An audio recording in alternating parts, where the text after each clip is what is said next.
¿Lo tenemos?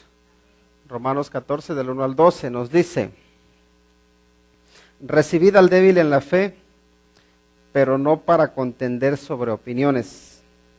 Porque uno cree que se ha de comer de todo, otro que es débil come legumbres. El que come no menosprecie al que no come, y el que no come no juzgue al que come, porque Dios le ha recibido. ¿Tú quién eres que juzgas al criado ajeno? Para su propio Señor está en pie o cae, pero estará firme, porque poderoso es el Señor para hacerle estar firme. Uno hace diferencia entre día y día, otro juzga iguales todos los días. Cada uno esté plenamente convencido en su propia mente. El que hace caso del día, lo hace para el Señor, y el que no hace caso del día, para el Señor no lo hace. El que come, para el Señor come, porque da gracias a Dios, y el que no come, para el Señor no come, y da gracias a Dios. Porque ninguno de vosotros vive para sí, y ninguno muere para sí. Pues si vivimos, para el Señor vivimos, y si morimos, para el Señor morimos. Así pues, sea que vivamos o que muramos, del Señor somos. Porque Cristo para esto murió y resucitó, y volvió a vivir, para ser Señor así de los muertos como de los que viven. Pero tú, ¿por qué juzgas a tu hermano? ¿O tú también, por qué menosprecias a tu hermano? Porque todos compareceremos ante el tribunal de Cristo, porque escrito está: vivo yo, dice el Señor, que ante mí se doblará toda rodilla, y toda lengua confesará a Dios, de manera que cada uno de nosotros dará a Dios cuenta de sí. Vamos a orar. Padre, en el nombre de Cristo Jesús, te agradecemos porque tú hablas a nuestra vida, porque no nos dejas solos. Y Señor, te rogamos porque el tema que vamos a tratar sea de bendición para todos, que podamos ser edificados, fortalecidos y que nuestra actitud sea positiva. Pedimos la dirección de tu Espíritu Santo en el nombre de Cristo Jesús. Amén. Muy bien, pues el tema que vamos a tratar es el que ya les anticipaba hace unos momentos: no riñáis por el camino. Y si pueden cambiarle de ahí arriba, Ángel Gabriel, cámbiale porque no está cambiando. Y el tema es: no riñáis por el camino, y está dentro de los temas generales de tener una vida con propósito.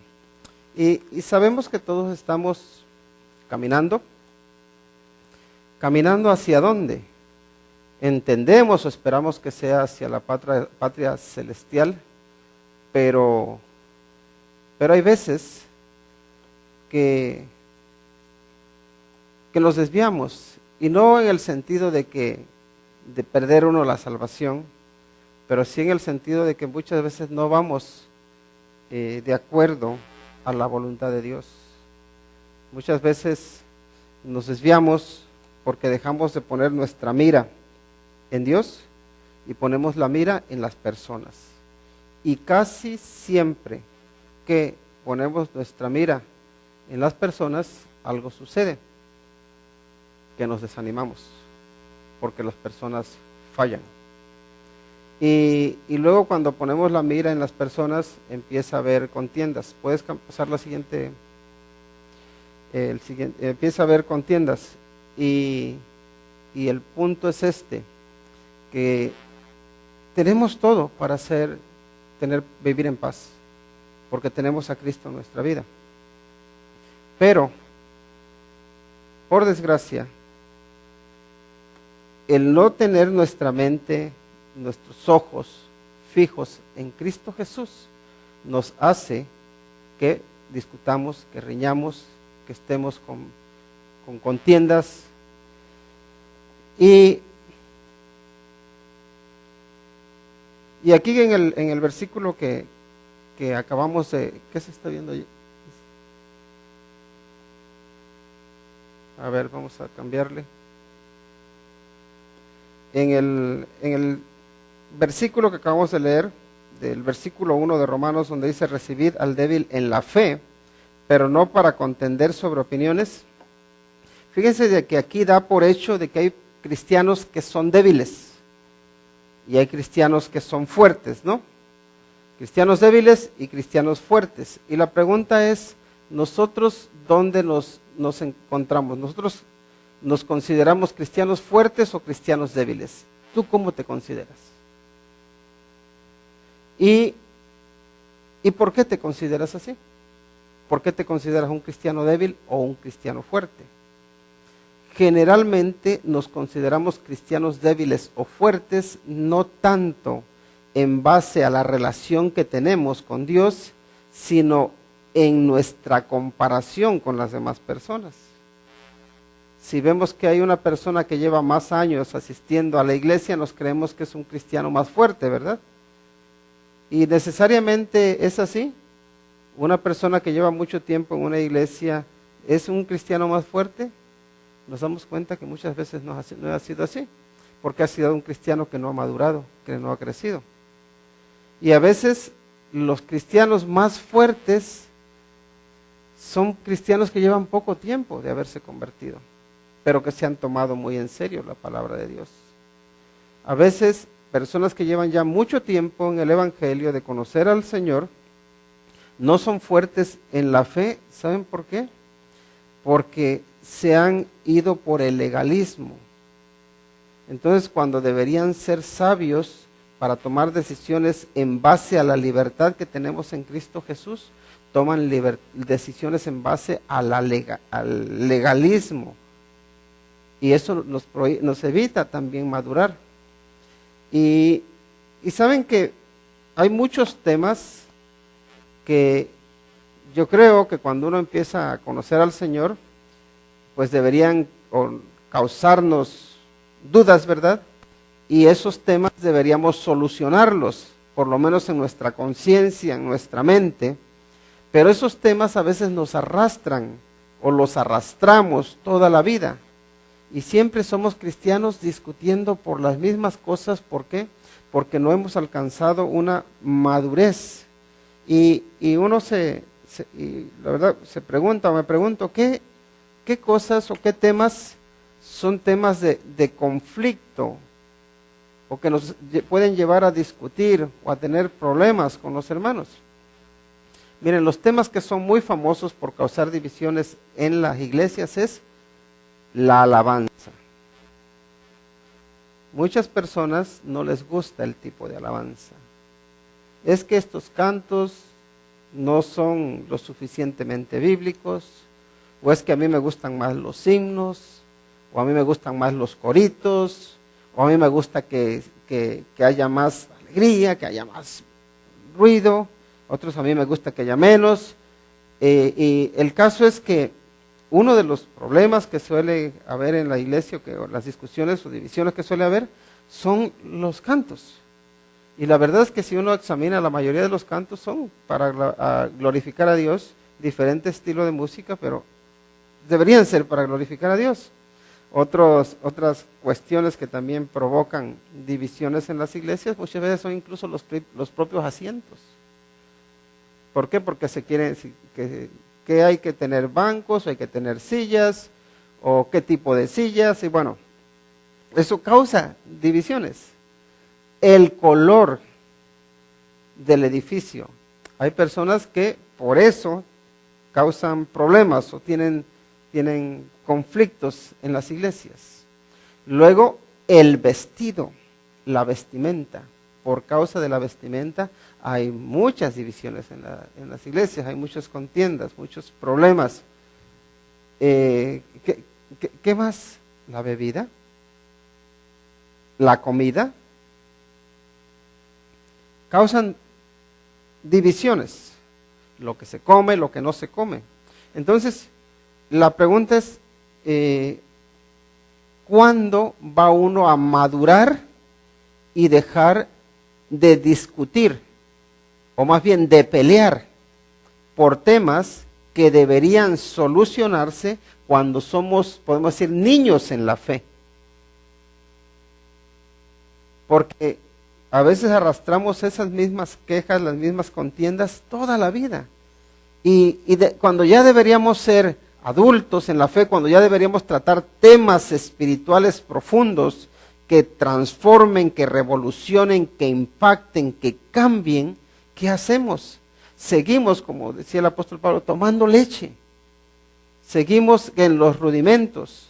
Todavía no podemos alimentarnos, ahora sí, con alimento sólido. ¿Por qué? Porque todavía seguimos comportándonos como niños.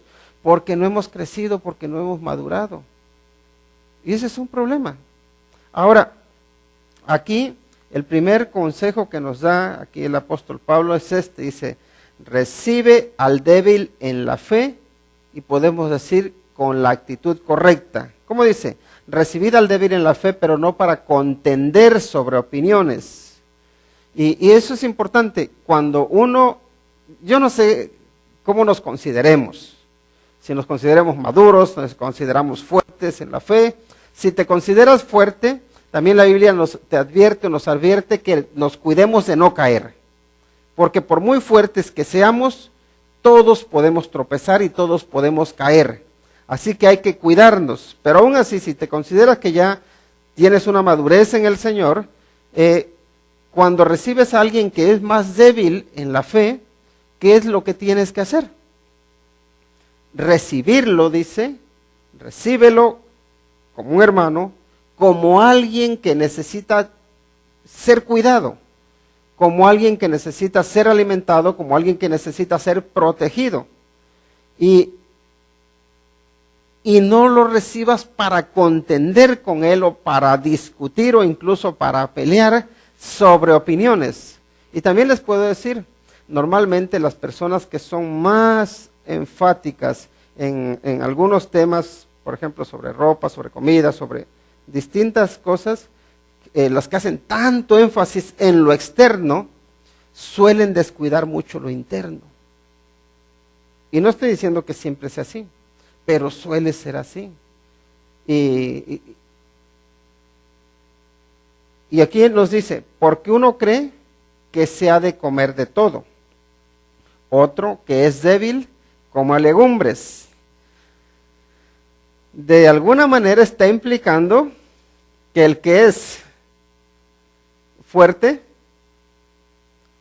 cree que se ha de comer de todo. Porque dice, porque uno cree que se ha de comer de todo.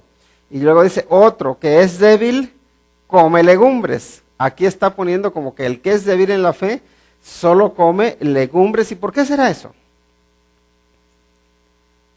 Porque él dice, no, si yo como carne o si como, no sé, y si pensamos un poco en el contexto, tengamos en cuenta que ahí la carne que se vendía en el mercado solía haber sido ofrecida a los ídolos. Entonces, las personas que estaban recién convertidas y que sabían lo que había pasado con la carne o cómo se hacía la carne, que una parte se ofrecía a los ídolos, otra se dedicaba para la venta, o de hecho, algunas se consumía, la consumían los sacerdotes, otra se dedicaba para la venta, pero en todo caso toda se había dedicado a los ídolos. Entonces los recién convertidos, ellos decían, yo no voy a probar nada de carne. ¿Por qué? Porque esa se ofrecía a los ídolos. Entonces ellos sí creían que les iba a afectar, ¿no? Entonces no comían, ellos solamente comían legumbres. Ahora, cuando llegaban las personas al discernimiento, como el apóstol Pablo luego dice, que un ídolo no es nada, entonces ya dices, si se lo ofrecieron ellos, yo no participé de eso, yo no vi, yo no estuve presente, yo lo único que estoy haciendo es comprar mi carne, me la voy a comer en santa paz. Punto. Lo que hayan hecho o hayan dejado de hacer, no me incumbe. Es decir, que estuvieron ahí ofreciéndosela a los ídolos, dice, yo no lo hago, yo no participo de ellos. Entonces, estas personas comían de la carne, van tranquilos. Ahora, si el apóstol Pablo luego les da una pauta y dice, miren, si alguien te invita a comer a su casa, si ellos hicieron lo que hayan hecho de ofrecerla a los ídolos, tú no preguntes nada, dice. Te invitaron a comer, tú llega y come, punto. Da gracias a Dios y come. Ahora, si esa persona te dice, ¿sabes qué? Que esta la ofrecimos a los ídolos.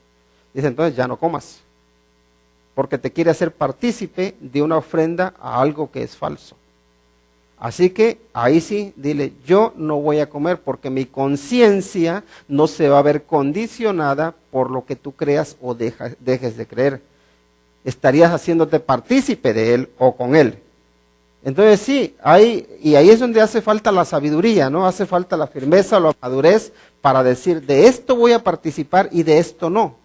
Igual como cuando te invitan, por ejemplo, a un cumpleaños, a una boda, a lo que sea, alguna celebración, donde tú sabes que hay cosas con las cuales no puedes comulgar o no puedes estar de acuerdo. Por ejemplo, a veces te invitan a una, no sé, una boda. Y tú ves que en una boda, pues hay cosas buenas y cosas malas que se hacen. Pues dices, bueno, yo puedo participar hasta aquí. Te invitan a comer, tú vas, comes, felicitas a los novios, estar ahí. Pero ya luego ves si empiezan empiezan a emborracharse, empiezan a hacer cosas que ya ves que no son lícitas, ¿qué vas a hacer? Pues también tendrás que marcar un hasta aquí, decir, bueno, yo en eso no puedo participar. ¿Por qué? Porque yo no voy a hacerme cómplice ahora sí con lo que, en este caso, con los vicios. Pero uno tiene que tener la madurez para saber marcar un hasta aquí, un alto. Ahora, también es verdad que cuando uno tiene debilidad, y ahí puede ser que entre la debilidad de la que habla el apóstol Pablo, que miren, por ejemplo, una persona que está luchando con problemas alcohólicos, sabe que el meterse en un lugar donde hay bebidas, para él o para ella va a ser piedra de tropiezo. Entonces, ¿qué tiene que hacer esa persona? Reconocer su debilidad y decir, yo no ni siquiera me voy a acercar ahí, porque eso es como yo dar lugar a la tentación, es como ceder a la tentación, es como meterme ahora sí yo en la cueva de león, ¿no? Y entonces ahí ya es necesario que uno diga, pues entonces no puedo participar, no lo voy a hacer. ¿Por qué? Porque soy débil en la fe, si se puede decir. Porque para mí eso sí es piedra de tropiezo, porque ahí yo sí puedo caer. Y ahí es donde uno tiene que reconocer sus debilidades, reconocer sus límites y decir y ver hasta qué punto puede uno participar de algo o no participar. Pero siempre pedir la sabiduría del Señor, pero buscar agradarle a Dios. Ahora bien, en lo que corresponde a nosotros, cuando dice que recibir al débil en la fe con la actitud correcta, donde dice, pero no para contender, la palabra contender viene o se puede traducir como dictar sentencia o juzgar. Dice que cuando recibes al débil en la fe, no lo recibas para condenarlo. Eso es importante. ¿Por qué? Porque muchas veces nosotros lo que hacemos es condenar. No lo recibas para condenarlo, dice. En este contender. Porque si tú lo recibes para condenarlo y no para ayudarlo a que se fortalezca, lo que vas a producir es un desánimo. Y eso es lo que a veces nosotros hacemos, desanimamos a la gente. ¿Por qué? Porque no hemos sabido hablar a las personas lo correcto en el momento correcto. Y quizás muchas veces es en el momento correcto. Recuerdan que incluso el Señor Jesucristo a sus discípulos les dijo, tengo muchas cosas que decirles, pero ahora no se las puedo decir porque no las pueden llevar. Y es igual como cuando estamos hablando con los niños, ¿verdad? Uno de los problemas que hay en las escuelas o que nosotros nos preocupa mucho es que, por ejemplo, en las escuelas a temprana edad les quieren empezar a hablar de sexualidad a nuestros hijos. Y muchas veces decimos, pero yo no veo que él o ella esté preparado para que se le hable sobre esos temas. Y a veces no se les habla con el respeto que se debe hablar, con el pudor con el que se debe hablar, con la moralidad necesaria que nos enseña la palabra de Dios, de la cual se tiene que hablar. Entonces, ¿qué pasa? Que lo que hacen es hablarle a los jóvenes o a los niños incluso de temas para los cuales no están preparados todavía. Y empiezan a dar lujo de detalles y cosas que a ellos lo que hacen es sorprenderles, asustarles o incluso desviarles o incluso pervertirles. ¿Por qué? Porque se tiene que hablar de esos temas, sí, pero en su tiempo, en su momento, y hacerlo con respeto, hacerlo con sabiduría, hacerlo con prudencia. Pero a veces no hay esa prudencia, no hay ese cuidado y no se enseña cómo se debe hacer. ¿Por qué? Porque a veces queremos echarles cargas que todavía no pueden llevar. Y eso es un poco lo que está diciendo aquí el apóstol Pablo. Cuidado, no quieras cargar a alguien que está empezando a caminar en el cristianismo con las cargas que lleva uno que ya lleva 20 años. No le puedes dar tú la misma carga a un niño de 3 años que a uno de 15 años. No, eso no funciona así. Y esta es lo que nos dice aquí, o la idea que nos da el apóstol Pablo. Así que recibe al débil en la fe, pero recíbelo con la actitud correcta. Y el siguiente punto, Ángel Gabriel.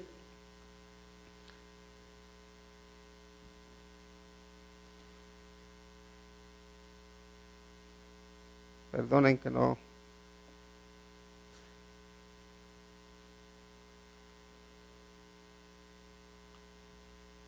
Y bueno, el siguiente punto es el come o deja de comer sin menospreciar a los demás. Los versículos 2 al 3 dice, porque uno cree que se ha de comer de todo, otro que es débil come legumbres. El que come no menosprecia al que come, y el que no come no juzgue al que come. ¿Por qué? Dice, porque Dios le ha recibido. Y bueno, digo, ¿de qué forma podemos resumir la idea de estos dos versículos? Y la forma en que quise resumirlo es esto: come o deja de comer sin menospreciar a los demás. Porque a veces uno se cree que por comer algo, uno y otros no lo comen, que uno, yo sí soy fuerte, esos míralos, legalistas. O luego está por el otro lado, el que no come algo, dice, mira esos que no tienen control, que no tienen dominio propio, esos pecadores. Entonces aquí lo que el apóstol Pablo está diciendo es, si tú comes, da gracias a Dios. Y si tú no comes, da gracias a Dios también. Pero deja a los otros vivir. Deja a los otros que vivan con tranquilidad. Ahora, debemos tener cuidado también porque la pregunta es, entonces, ¿la gente puede hacer lo que quiera y nadie debe llamar la atención? Ese no es el punto tampoco. Porque creo que es también necesario que alguien nos ayude a nosotros a ver nuestros puntos débiles, nuestros puntos ciegos, por poner un ejemplo. Porque, por ejemplo, cuando vamos nosotros conduciendo un coche, sabemos que tenemos puntos ciegos, ¿verdad? Y por eso se pone un espejito pequeño, ¿para qué? Para que uno pueda ver ese punto ciego. O si no, ya vemos cómo han hecho los espejos para que pueda abarcar todos esos puntos ciegos. Y necesitamos verlos, necesitamos ver esas flaquezas o esas debilidades que tenemos. Y muchas veces por nosotros mismos no podemos, necesitamos la ayuda de esos espejos, ¿no? Pues de alguna manera nosotros, los unos para con los otros, también debemos ejercer esa ayuda de hacer ver o ayudar a otros a que vean sus debilidades. Porque si algo está claro, es que para nosotros es muy fácil ver los errores que están cometiendo los demás, pero es difícil ver los errores que estoy cometiendo yo. ¿Por qué? Porque generalmente yo me considero un santo. Y si cometo un error, ¿saben qué pasa? Tengo una razón por la cual lo cometí. Normalmente uno tiene excusas, tiene pretextos. Pero cuando otra persona lo confronta, cuando otra persona le ayuda a ver sus debilidades, entonces eso nos hace crecer. Así que hay que tener cuidado, hace falta un equilibrio, ¿no? no estamos hablando de una despreocupación, cada uno que haga lo que quiera, que no pasa nada, todo es permitido. No, no es eso.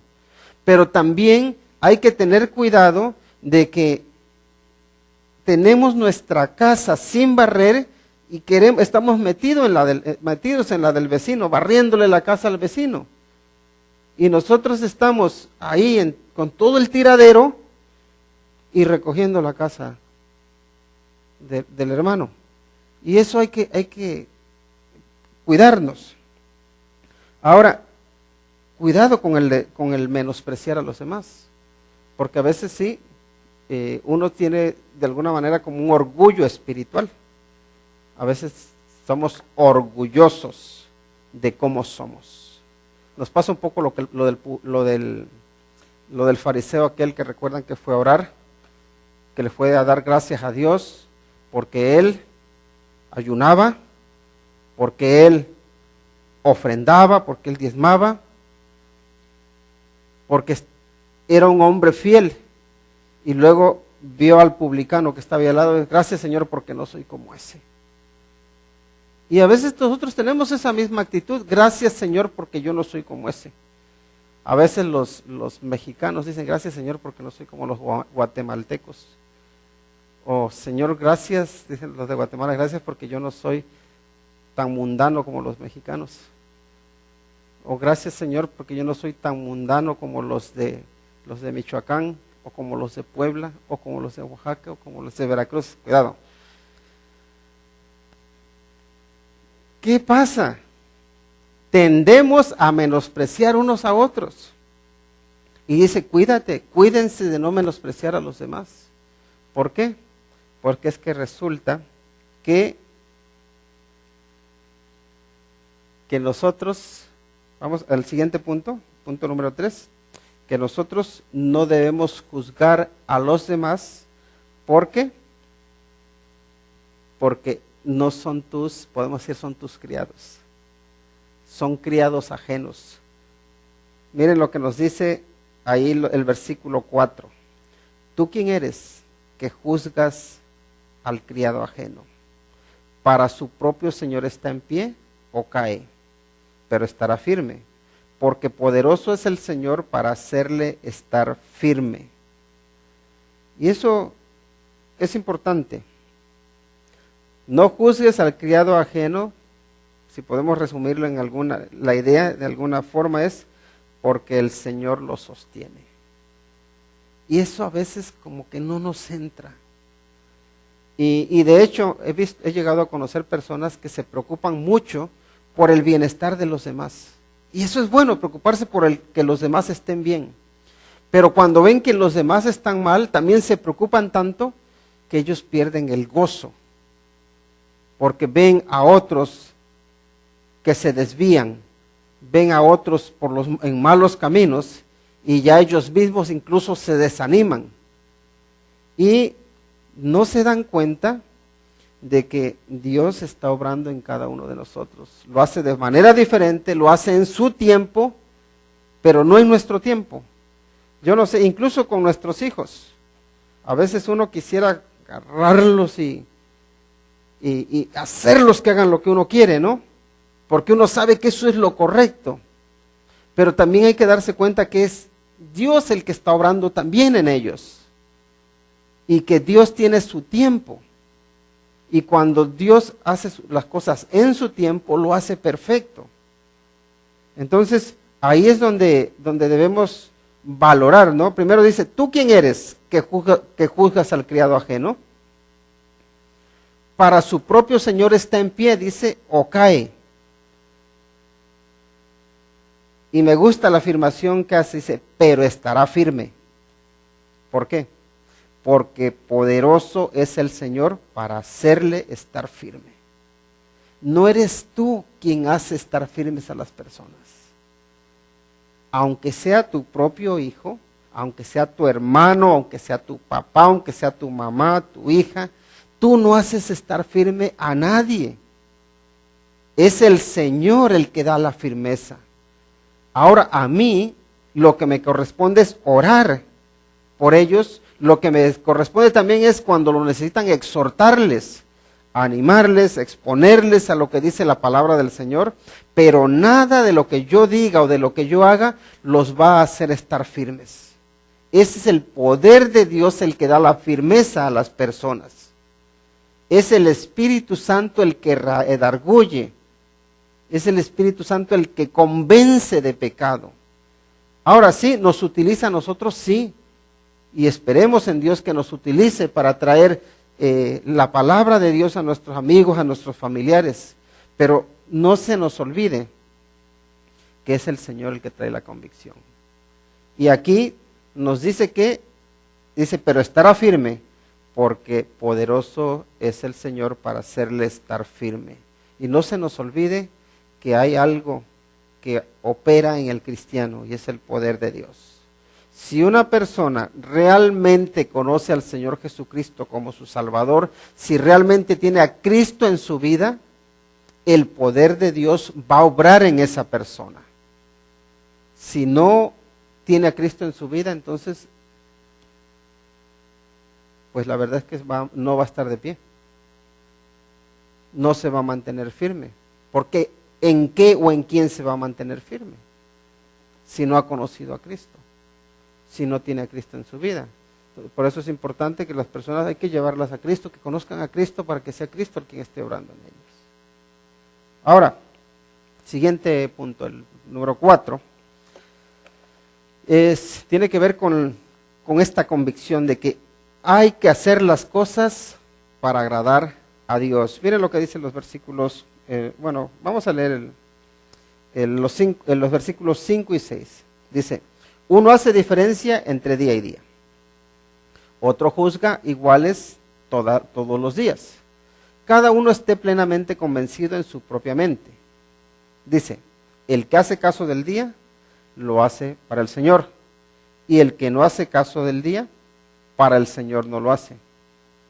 Dice, el que come, para el Señor come, porque da gracias. Y el que no come, para el Señor no come, y da gracias a Dios. Y ahí es donde está yo creo la clave de todo. Lo que hagas, hazlo para agradar a Dios. Y si en tu conciencia tú ves que lo que estás haciendo no te da paz, y sobre todo no está respaldado por la palabra de Dios, no lo hagas, porque no estás agradando a Dios. Y muchas veces nosotros hacemos las cosas o las dejamos de hacer para agradar a quién, a la gente. A veces decimos, yo pasaría aquí, pero es que aquí viene el hermano tal, ahí viene la hermana, y me va a ver. Y está uno con ganas, pero se aguanta uno, ¿por qué? Porque va a hablar de mí, porque yo quiero agradarle. Y ahí tenemos un fallo. Ya no estamos pensando en agradar a Dios, estamos pensando en agradar a las personas. Ahora, por otro lado, si esa persona te hace recordar que estás mal, pues entonces piensa, Señor, gracias por esta persona, porque por medio de ella me estás recordando que yo no debería estar haciendo esto. Porque por esta persona me estás recordando que yo no te estoy agradando. Y esa ya es una distinta actitud, ¿o no? Porque sí, también creo que Dios utiliza a las personas para llamarnos la atención. Pero cuidado, porque si nuestro enfoque es me va a ver, no lo hago porque me va a ver, entonces estamos mal. Pero si mi enfoque es no lo hago porque esa persona me recuerda que esto no agrada a Dios, entonces tú estás pensando en ¿qué? En agradar a Dios, no en agradar a la persona. Y ahí tiene que cambiar nuestra visión, tiene que cambiar nuestra actitud. Y bueno, sabemos que respecto a los días hay debates, porque, por ejemplo, están las personas que hablan de que tienes que reunirte en una iglesia ¿qué? Los días sábado. Si no te reúnes en sábado, dicen que eres el anticristo. Y de hecho hay quienes llegan a decir que la iglesia verdadera se reúne el sábado y la iglesia falsa el domingo, dice. O están luego los que dicen la iglesia verdadera se reúne el domingo y la iglesia falsa se reúne el sábado. Está de ambos lados, ¿no? Ahora, ¿es eso verdad? Creo que eso es falso. ¿Por qué? Porque un cristiano debería tener la actitud de reunirse para adorar a Dios en cualquier día. ¿Por qué? Porque cualquier día para un cristiano es bueno para adorar a Dios. Cualquier día debería ser bueno. Y bueno, luego la pregunta es por qué, ya que estamos hablando de esto, ¿por qué nos reunimos generalmente los domingos para adorar al Señor? Generalmente lo hacemos, o lo hacemos principalmente porque vemos que el Señor Jesucristo resucitó el primer día de la semana.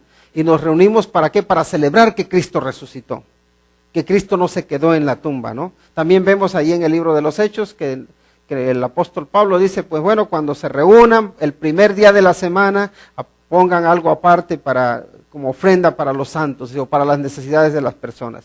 Entonces, siguiendo esos principios, por esa razón nos reunimos principalmente en un día domingo.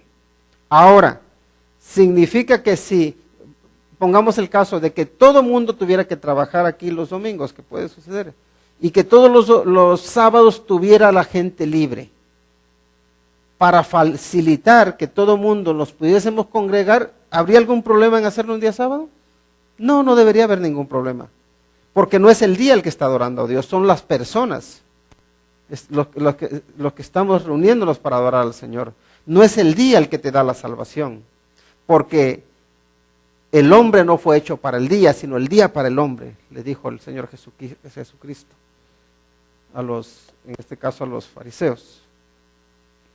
Así que es importante que no discutamos sobre días festivos, sobre lunas nuevas, que también en los judíos lo guardaban, todo eso era muy sagrado para ellos los días.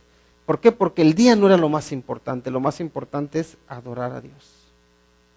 Y cuando nos encontremos hoy en día también personas que hacen tanto énfasis en un día, yo creo que no es cuestión de ponerse a pelear o a discutir por los días, sino por adorar al Señor de todo corazón, como dicen, espíritu y en verdad. Y el siguiente punto es dice, vive o muere para el Señor, y está en los versículos 7 y 8. Miren lo que nos dice: porque ninguno de nosotros vive para sí, y ninguno muere para sí.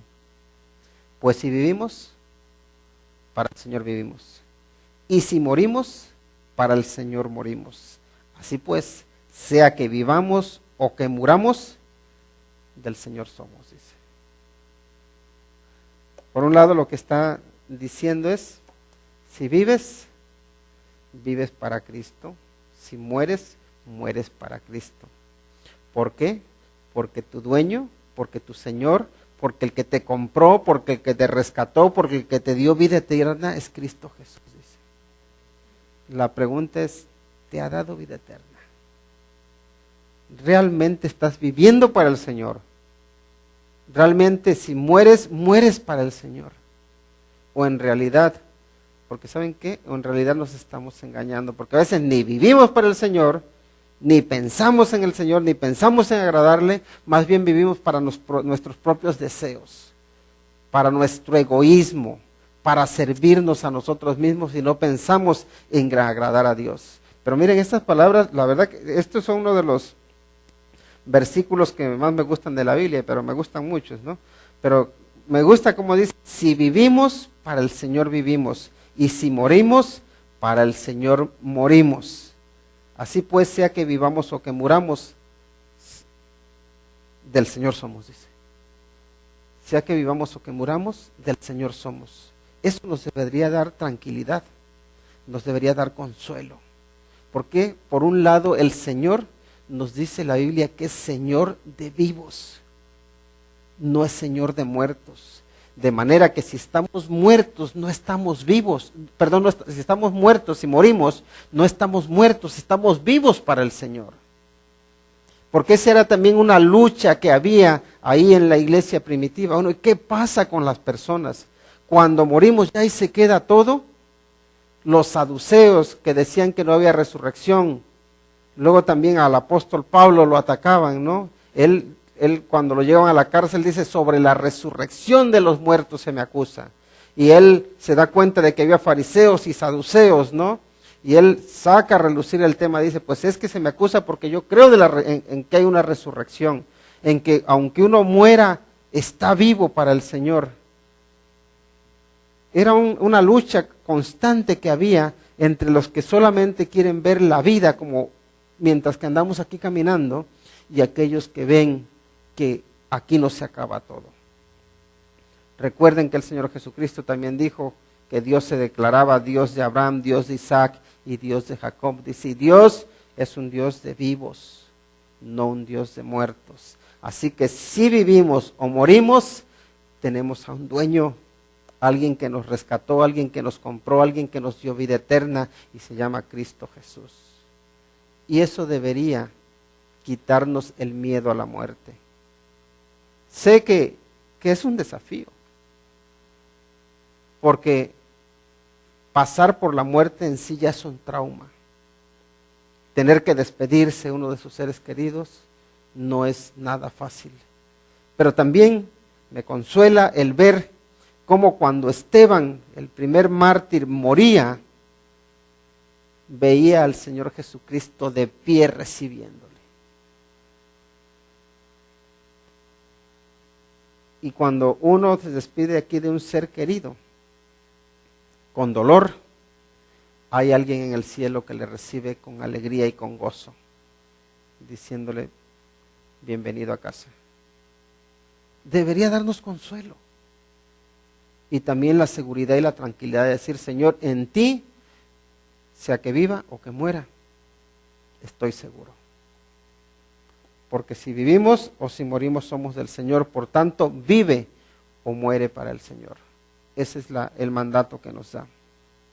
El siguiente punto, el número 6, es que Cristo es Señor de vivos y muertos. Y es el versículo 9.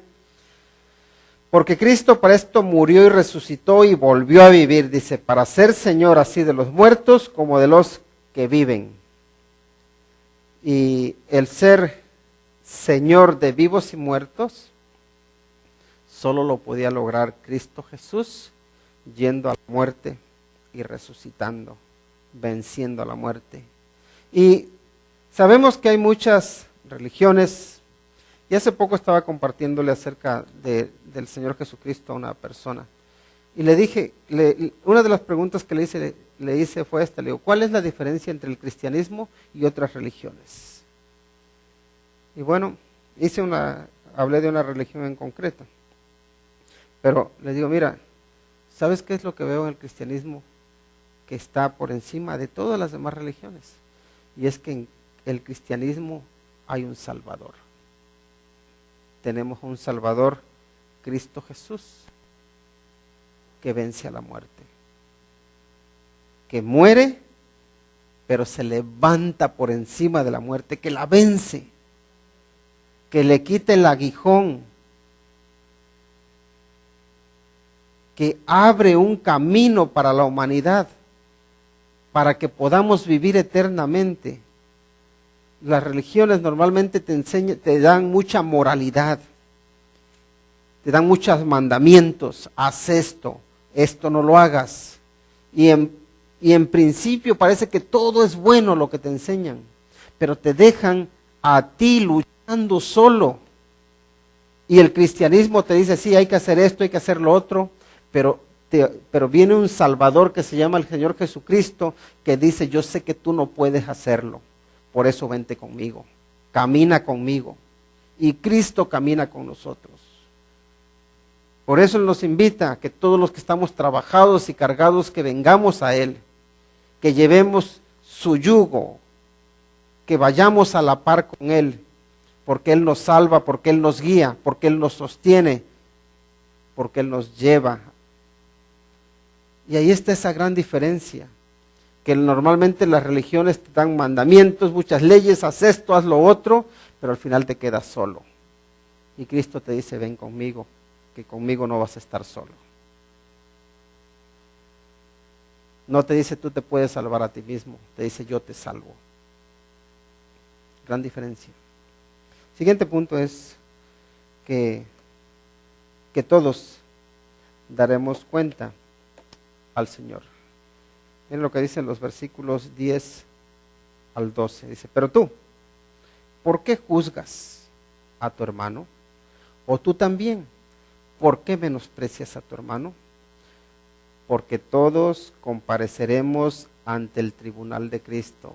Aquí no hay acepción de personas. Todos, dice. Da igual si aparentábamos que éramos los más santos del mundo, que éramos los mejores del mundo, a Dios no lo engañamos. Dice, todos vamos a presentarnos ante su tribunal. Dice, porque escrito está, vivo yo, dice el Señor, que ante mí se doblará toda rodilla, dice, y toda lengua confesará a Dios. De manera que cada uno de nosotros dará a Dios cuenta de sí. Como que está diciendo aquí el apóstol Pablo, no se equivoquen, no cometan errores, no se engañen a sí mismos. Cada uno, tarde o temprano, tendremos que presentarnos ante el Señor Jesucristo. Cada uno comparecerá ante el tribunal de Cristo. Y ahí cuando dice, toda lengua confesará a Dios, es que todo mundo reconocerá que hay un solo Dios. Todo mundo va a estar plenamente de acuerdo en que hay un Dios verdadero, santo, ante el cual tenemos que dar cuentas. Si en tu vida quisiste ser ateo, que decías, es que Dios no existe, eso no cambia su existencia. Si en tu vida no quisiste hacerle caso, o si en tu vida incluso llegaste a decir, ya hablaremos, o ya hablaré con Dios cuando llegue allá. Así he escuchado a algunas personas decir, no, si me tiene que explicar muchas cosas Dios, como que uno fuera la gran cosa. Aquí dice, primero dice que toda rodilla se doblará. Ahí no va uno a llegar ahí con altanería, como que aquí estoy yo, ya llegué, sírvanme. Ahí todo el mundo calladito, con humildad, porque está ante el juez de toda la tierra, porque está ante el Rey de Reyes, porque está ante el Señor de Señores. El que no solamente es poderoso, el que tiene poder para, como dijo el Señor Jesús, para echar el alma y el cuerpo ya sea al cielo o al infierno, sino que el que lo ve todo, el que lo sabe todo, al que no podemos engañar, al que no voy a poder decirle, es que lo hice porque lo hicieron ellos, o al que no le voy a poder ocultar los detallitos que oculté, al que no le voy a poder echar mentiritas, porque lo sabe todo, porque lo conoce todo. Y esto no es para que tengamos miedo, sino que es para que nos aseguremos que antes de morirnos estemos a cuentas con Él, que estés representado plenamente por Cristo Jesús. Porque si no es Cristo el que nos representa ante el Dios Padre, ante el Todopoderoso, estamos perdidos. No hay nada que hacer. Y toda rodilla se doblará. Ahora, nuestra meta es glorificar a Dios. El propósito de nuestra vida es honrarle, es exaltarle, pero solamente es posible hacerlo con Cristo en nosotros, con Cristo con nosotros, con Cristo como nuestro compañero, con Cristo como nuestro Salvador, teniendo la guía de su Espíritu Santo.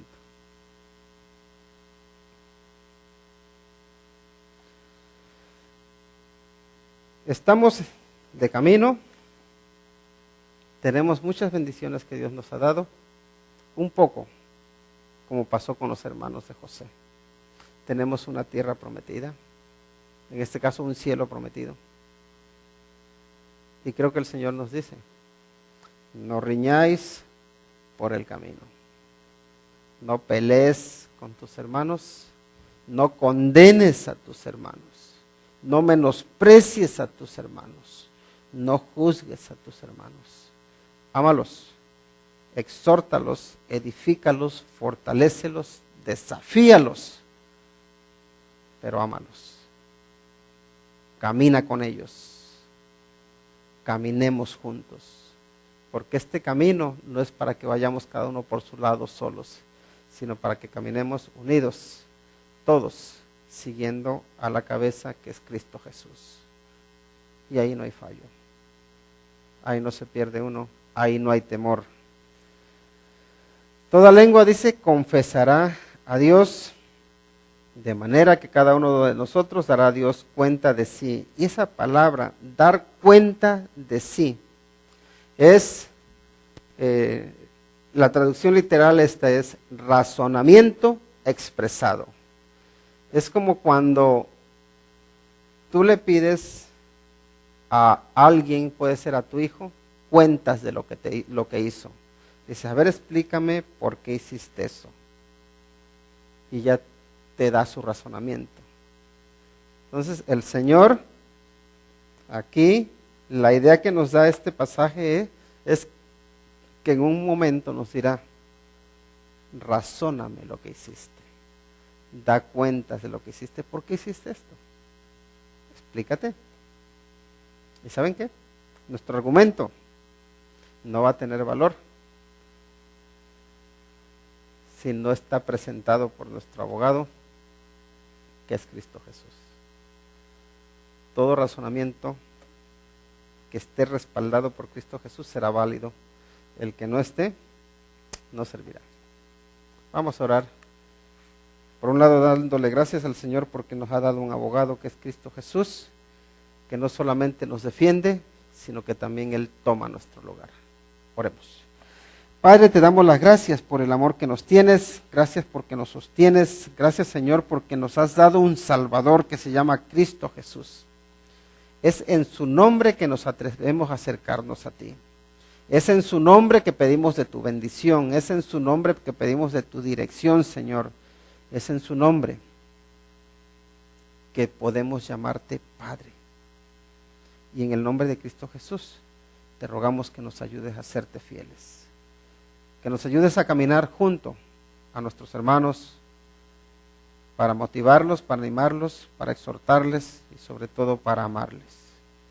Y también, señores, en Cristo Jesús que te pedimos que nos des gracia para que podamos compartir de la esperanza que tenemos en ti con aquellos que no la tienen. Señor, por favor, sé propicio, sé tú quien salve, sé tú quien restaure, quien rescate, quien se manifieste de forma poderosa en nuestras vidas y en las vidas de aquellos que nos rodean. Señor, gracias te damos por tu palabra, por tu amor, por tu bondad. Gracias por estar aquí. Gracias por Cristo Jesús. Amén. Que Dios les bendiga, hermanos.